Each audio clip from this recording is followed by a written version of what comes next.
no es que se haya vuelto dos imperios ni nada, simplemente para cuestiones administrativas y cuestiones pues de logística del imperio y de administración del imperio se divide en dos. Al final, cuando van pasando las décadas y los siglos, ¿qué es lo que pasa? Que los bárbaros del norte, o sea, es decir, los vikingos, los celtas, todos esos que había en Europa, en la Europa del norte, empiezan a bajar hacia el Mediterráneo y empiezan a conquistar poco a poco los territorios romanos. Eso pasa en Europa, o sea, es decir, en la parte occidental del imperio. Y cuando van bajando estos, llega un momento en el que el imperio romano de Occidente, pues cae, se destruye. Y pues se acaba, ¿no?, el imperio romano. Antes de que pasara esto, algunos siglos antes, pasa algo pues muy trascendente en la historia de la humanidad. Nos guste o no, pero pasa algo muy trascendente para la historia de la humanidad, que es que pues nace Jesucristo, ¿no? Nace Cristo, predica, lo matan y empieza a desarrollarse el cristianismo en el imperio romano. Todo esto de Cristo, pues nosotros sabemos que pasa en el territorio actual de Israel, Israel, Palestina, todo eso pertenece a la parte oriental del imperio, y de ahí se empieza a extender el cristianismo a través del imperio romano, a través de esas dos partes del imperio romano, y empieza a extenderse a todos lados. Se empieza a extender a Egipto, a Libia, a Israel, y obviamente llega a Grecia y llega hasta la misma Roma. Bueno, ya eso, se empieza a extender el cristianismo, se vuelve cristiano todo, se empieza a adoptar el cristianismo, y es cuando el imperio se divide en dos. En la parte occidental del imperio, y en la parte total, pues la capital era Roma, la ciudad de Roma, pero en la parte oriental del imperio había una ciudad que se llamaba Visas, que es una ciudad que está en un estrecho, haz de cuenta, está en una partecita donde acaba el Mediterráneo y empieza el mar Negro. Pues entre esos dos hay como un estrecho, y en ese estrecho, ahí como que en las dos riberas del estrecho hay una ciudad que se llama Visas, y esa ciudad poco a poco empieza a adquirir importancia. Después, cuando cae ya el imperio romano de Occidente, cuando estos bárbaros que les digo que van bajando empiezan a tomar las ciudades, ese imperio romano de Occidente cae, se destruye, y las ciudades empiezan poco a poco a desaparecer. Empieza a desaparecer toda esa civilización de la antigüedad, y esa parte occidental del imperio, es decir, todo el Mediterráneo, estamos hablando de Italia, de las Galias, de la Hispania, o sea, de toda Europa, empieza a entrar en una nueva etapa que se llama, y que después nosotros conoceríamos como la Edad Media, en donde empiezan a formarse los feudos, donde empiezan a formarse las abadías. Ya el imperio está cristianizado, o sea que ya quien empieza, como empieza a haber ausencia de poder, pues quien empieza a acaparar todo ese poder son las abadías, y es la iglesia cristiana, que era ya la oficial del imperio.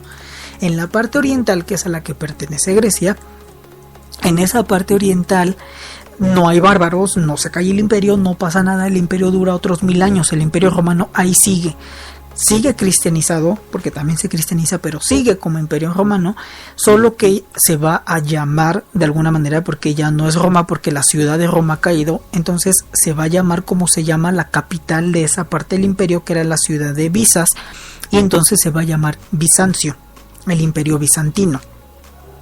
Eso es básicamente la continuación del imperio romano, pero en Oriente, y eso va a durar hasta el 1400 y tantos. Pero ese imperio romano ya es un imperio cristianizado. Ahí es donde Constantino, que fue el emperador romano, Constantino hace oficial ya la religión cristiana como la religión del imperio bizantino. Y en su honor, en el honor de Constantino, esa ciudad de Visas, que era la capital, va a dejar de llamarse Visas y se va a llamar Constantinopla. Y se convierte en la capital del imperio bizantino, de un imperio cristiano. Ese imperio bizantino, cristiano, y la Roma de Occidente, que está cayendo también cristiana, también llega un momento en el que hay una cosa que se llama cisma, que se conoce en la historia como el cisma de la iglesia, o el cisma, ¿no? O sea, como un cisma religioso. hay un momento en el que primero, o sea, en ese como que cristianismo primitivo, en cada partecita, por ejemplo, había un patriarca, ¿no? O sea, había un pope o un patriarca, por ejemplo, en Egipto, otro en Grecia, otro en Roma, otro en Constantinopla. Y poco a poco, pues les digo, como el imperio en la parte occidental empieza a tener muchísimo poder la iglesia, esa iglesia empieza a tener poder alrededor de una figura que se va a llamar el Papa.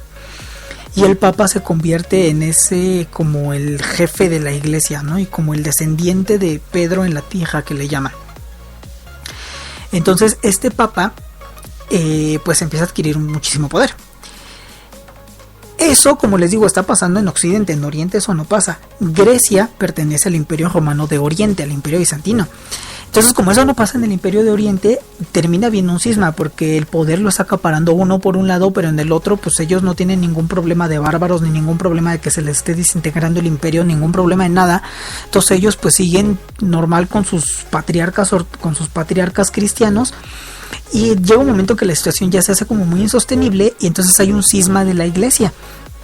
Y ese cisma consiste en que se separa la iglesia. Entonces va a haber una iglesia que se llama Iglesia Católica, que es la que nosotros conocemos, la iglesia del Papa, de la Virgen, de los Santos, la iglesia católica toda la vida. Pero hay otra iglesia que es la iglesia de Oriente, que se va a llamar, ellos le van a llamar la iglesia ortodoxa. La iglesia ortodoxa de hecho inicia en Grecia, y ahí lo que hay son patriarcas. Está el patriarca de Constantinopla, está el patriarca de Atenas, está el patriarca de... varios patriarcas pues. Después se van a sumar los rusos a ese tren de los ortodoxos, y los rusos se van a convertir como que en el centro de la ortodoxia mundial. Pero ahí pues los que están son los primeros, son los de Constantinopla y los griegos, ¿no? Entonces ahí pues hay dos, o sea, es un cristianismo distinto al que nosotros tenemos, pero es un cristianismo. Y los griegos es cuando se convierten en ortodoxos. Cuando los griegos se convierten en ortodoxos y ya están cristianizados, ahí es cuando esa homosexualidad ya empieza a transformarse, esa visión sobre la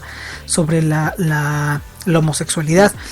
En general, y eso también porque costó como que mucho trabajo, no hay como mucha información acerca de la homosexualidad en el Imperio Bizantino.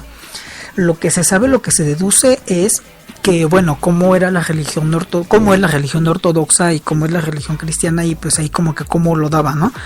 Entonces lo que sabemos poco, y lo que sabemos es que sí, obviamente el cristianismo, como las religiones abrámicas, pues condena la homosexualidad, empieza esta idea de la sodomía bajo los estándares cristianos, que es, o sea, que la homosexualidad es un pecado, y fue por eso que se destruyen las ciudades de Sodoma y Gomorra, y entonces son los sodomitas los que empiezan a cogerse entre ellos. Pero en el Imperio Bizantino pues se maneja diferente al católico, ¿no? Por ejemplo, en el Imperio Bizantino, en Grecia no hay una cosa como la Inquisición. La Inquisición es católica. En Grecia no hay Inquisición. En Grecia no hay tribunales de santo oficio ni nada por el estilo. En Grecia y en el Imperio Bizantino lo que hay son otro tipo de instituciones. Tampoco hay ninguna cosa que se llame parecida a la Reforma ni nada por el estilo. O sea, todo eso pasa en Occidente, en Oriente no. En Grecia pues está este cristianismo, ¿no?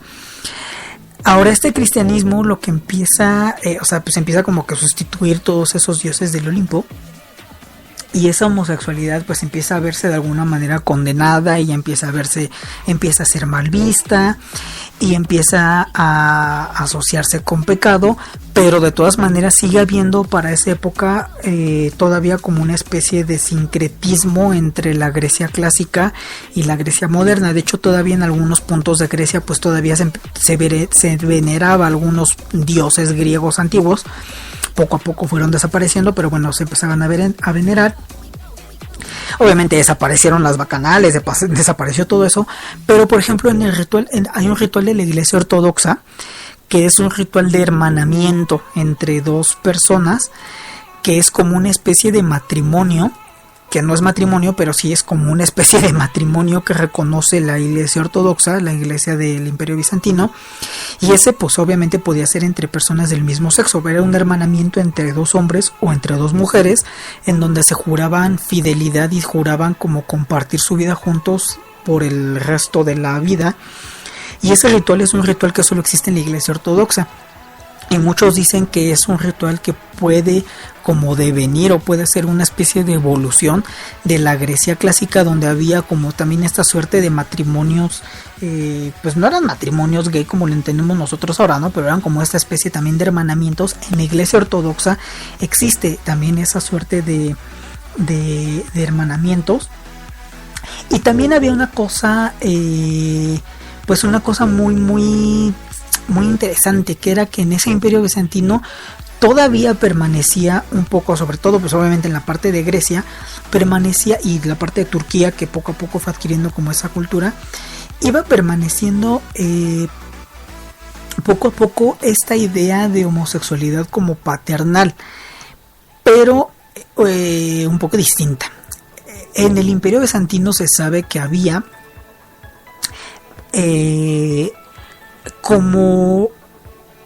que había una costumbre de que sobre todo los hombres de poder, o sea, los aristócratas y los hombres que tenían influencia, que tenían riqueza, que tenían dinero, podían tener amantes jóvenes, pero era ya en una cuestión, eran primero más jóvenes. Segunda, no era una cuestión como tanto de aprendizaje, pero sino más bien era una cuestión como, casi como de esclavitud, o sea, como que eran sus esclavos, sus amantes, ellos los tenían. Y había una cosa que hacían en el Imperio Bizantino, que era que los feminizaban mucho a los chavitos.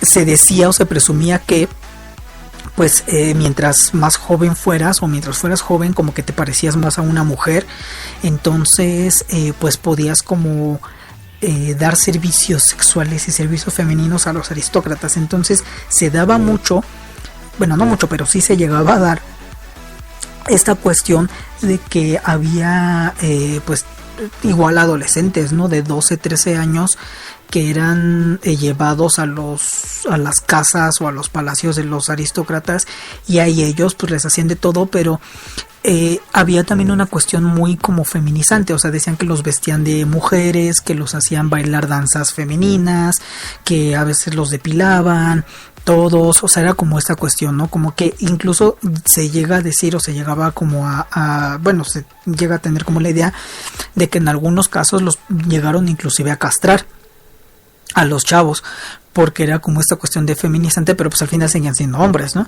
Y que algunos pues todavía todavía se sabía de algunas personas que solo tenían este tipo de relaciones y no tenían relaciones heteros, o no tenían relaciones con mujeres.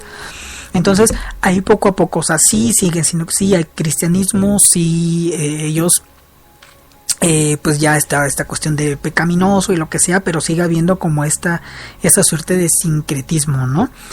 Igual, bueno, por ejemplo, igual que la iglesia, lo que sí pasaba en la iglesia ortodoxa, tanto en la católica, es que también los excomulgaban, también los sacaban como de la iglesia. Entonces ya no era una homosexualidad totalmente abierta, no era como en los tiempos de la Grecia clásica, en donde pues todos hacían sus fiestototas y todo era súper abierto y daban cartas a las amantes, y estaba Safo haciendo los poemas a sus discípulas y los publicaba y todos la admiraban. No, o sea, eso ya empieza a ocultarse mucho, pero sigue existiendo, y sigue existiendo como que de esa manera, ¿no? La prostitución también, la prostitución femenina, o sea, la prostitución así como clásica, ¿no? De la mujer que se vende a los hombres, pues esa era más o menos penada, pero no tanto. Pero la prostitución masculina, esa sí que era ya muy penada, e inclusive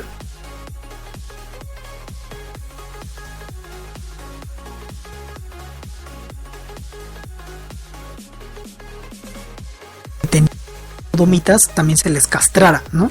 Porque era como, pues si, o sea, era esta cuestión, pues aparte de homófoba, misógina y de todo lo que se pueda dar, ¿no?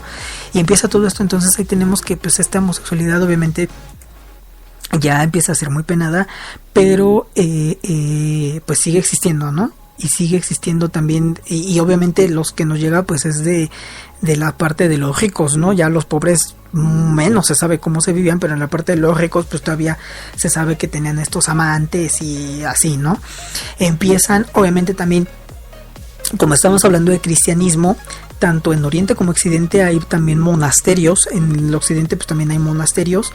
En Oriente están estos monasterios ortodoxos y también ahí pues se sabe que se empieza a dar también este tipo de relaciones.